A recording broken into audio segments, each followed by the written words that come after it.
Hello everybody, Nandini Karmarkar here with my very first of inspiration for craft angles. I'm going to show you 3 cards today. These are one layer cards which are very easy to mass produce for the upcoming Diwali. My focus is the gorgeous Diwali lantern stamp set, so I'm going to be using a bunch of other products as well. So let's get started. Let's start by taking a look at the products we'll be using for this video. First I have the vertical A2 cards. These are perfectly A2 sized top folding card bases which come along with matching envelopes. I have the set of blending brushes by Craft Angles because we are going to be doing a lot of ink blending for these cards. Then I've pulled out a bunch of Diwali themed stamps. This is the main one which I'm going to be using, the main stamp set. This is a Diwali lanterns and I just love these cute little lanterns. I also have this mini stamp set, this beautiful sentiment. These little sentiments are perfect for the inside of the card, and this is another set with a very bold and beautiful Diwali sentiment. Then I have the rectangular masks and the circular masks. I'm going to be using both these stencil sets to create cards. I'm going to be teaching you some beautiful one layer cards which are perfect for mass production for the coming festive season. Let's get started with our first card. I have some Distress Oxide inks here in shades of blue that I'm going to use, and I have a top folded A2 size card from Craft Angles.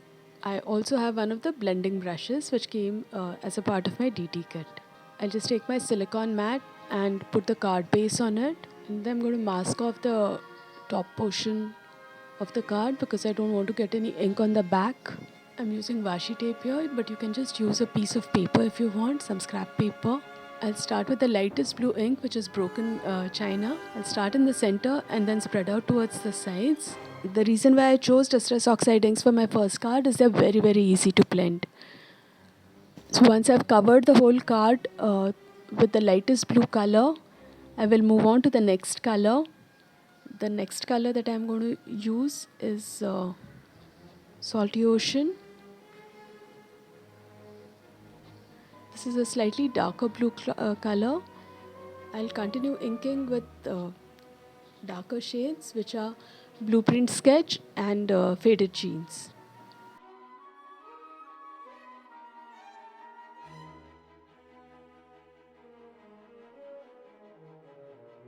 Now that I've finished inking with all 4 colors, I'm going to come back with the lighter colors and just go over all the work.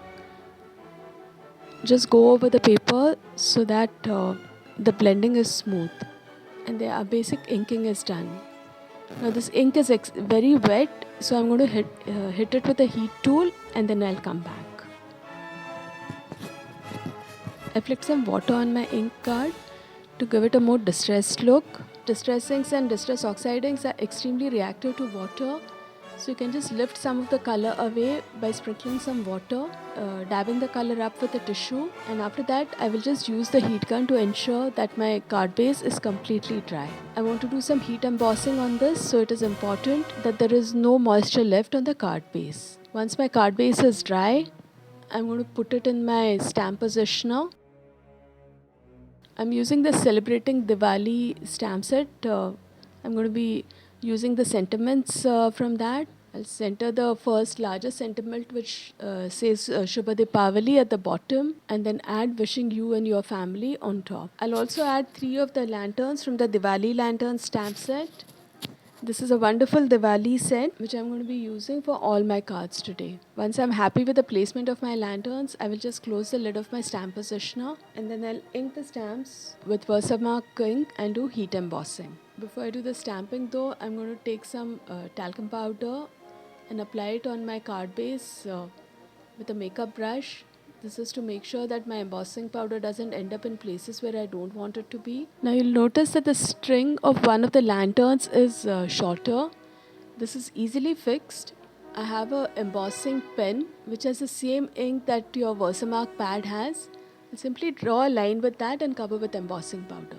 I'm using silver embossing powder today. Now that my heat embossing is done, I will just take pieces of the copper colored reactive foil. This is a Craft Angles product and works really wonderfully. And I will just cover the lanterns and the sentiment areas with strips of the reactive foil.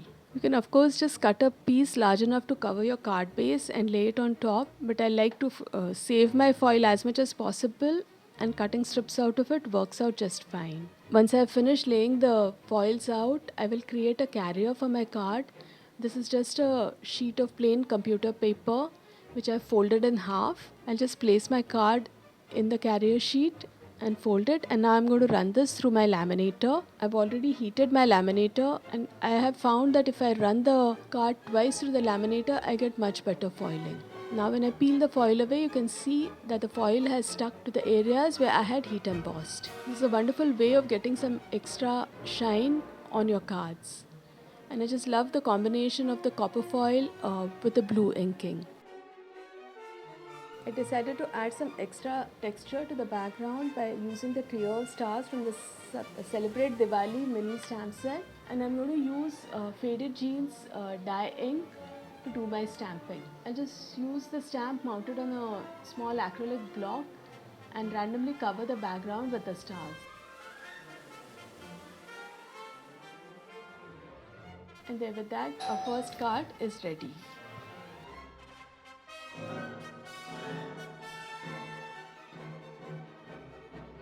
Let's play around with inking for a second card. I will begin by drawing a guideline across my card base. I'm using a small scale and a pencil for this.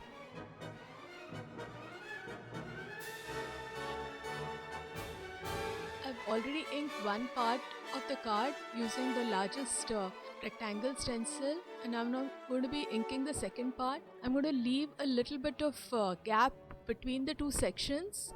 This is easily done because the stencil is translucent, and now I'm going to use the yellow ink first. Then I'll move on to the orange, then pink, and finally a little bit of red.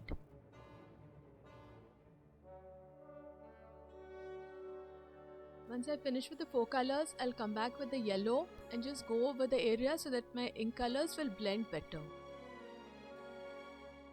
Last section is done. Now our card base is ready for stamping. Before I start stamping, I will just dry the card completely with my heat tool because I don't want any of the ink to smear.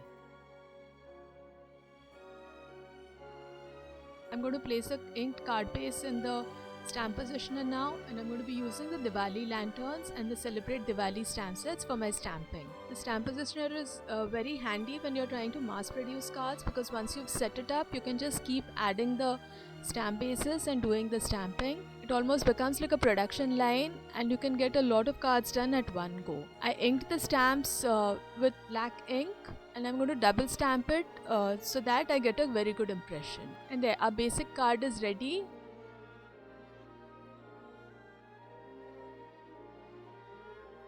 I'm very happy with the way this card looks, but I thought it needed just a little bit of a festive touch. So what I'm going to do is put little dots of glue, and then I'm going to use some gold sequins from my stash and just put them on the card. With that, we finish our second card. So now let's move on to our last card.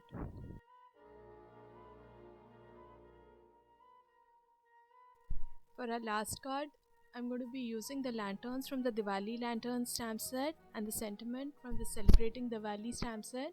I've already mounted my stamps in the stamp positioner, and now I'm going to ink them with the black ink and stamp them directly on a white card base. I will re-ink the stamps and stamp once again because I want to get very clear, sharp images. I also stamped the lanterns on a piece of masking paper, and I'm going to simply cut around each lantern and create masks for my stamped images. In case you don't have any masking paper, feel free to use plain printer paper. Just cut the shapes out and then stick it down with some temporary adhesive.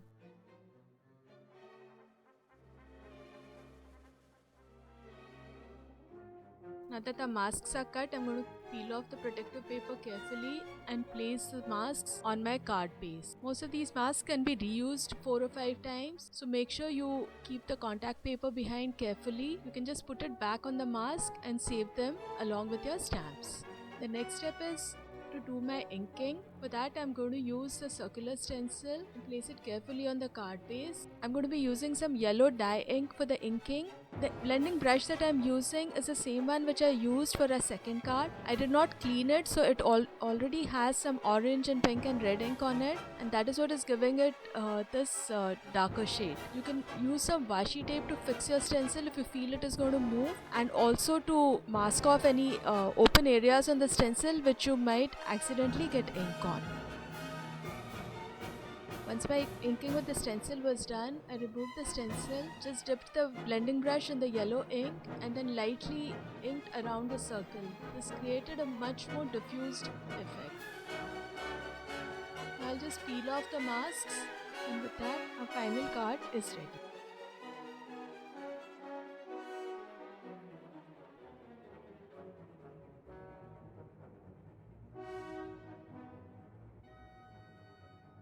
I hope you enjoyed today's video and will try these techniques. Please do give us a thumbs up and subscribe to the channel for more inspiration. Looking forward to seeing you again. Bye.